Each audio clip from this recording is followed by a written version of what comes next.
why this isn't just another one of those. We're talking Mulecasters today on Mule School. So we've got a double cutaway guitar. We've seen a million of these. It's just like one of those, right? Except one important difference. This is made out of steel. This is a hollow steel body Mulecaster. What the top and the back are made out of is this. This is stainless steel, 22 gauge, very thin. Now, why is that important? Just a novelty so you can tell your friends that you have a steel guitar? No, this is why that is important.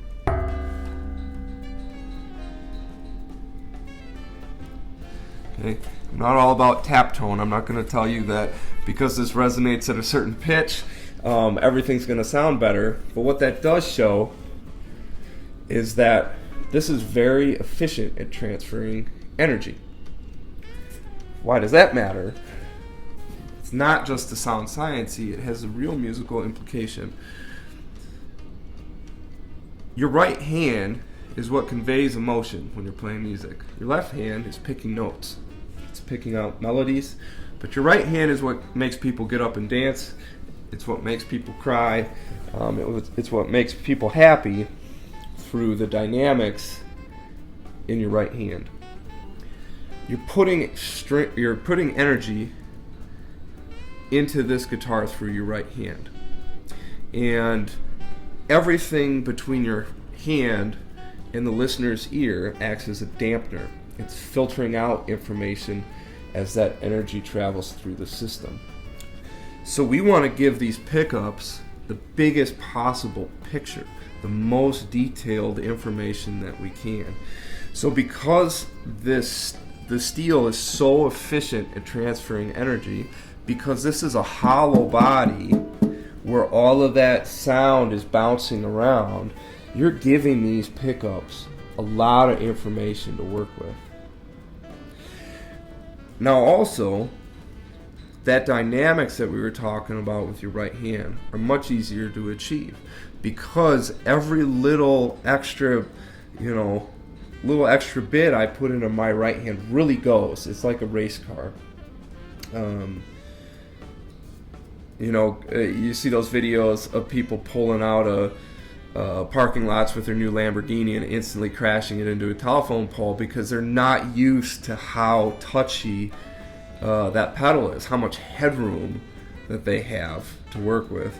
And I hear that all the time with Mulecasters, is people talking about it changing the way that they play because of how much they get out of the guitar. They don't have to abuse it to try to get some more dynamics out of it.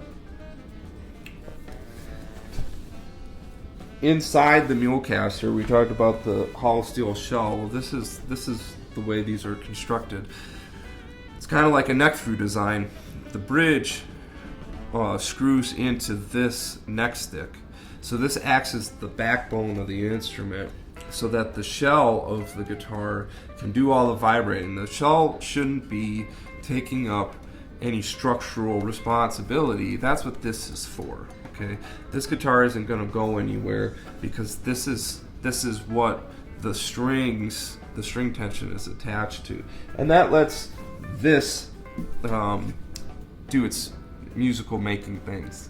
I became convinced of the Mulecaster's worthiness after hearing Doug Womble play at Woodstock guitar show. He played, everybody came up to me after asking me what the heck was up with that telly.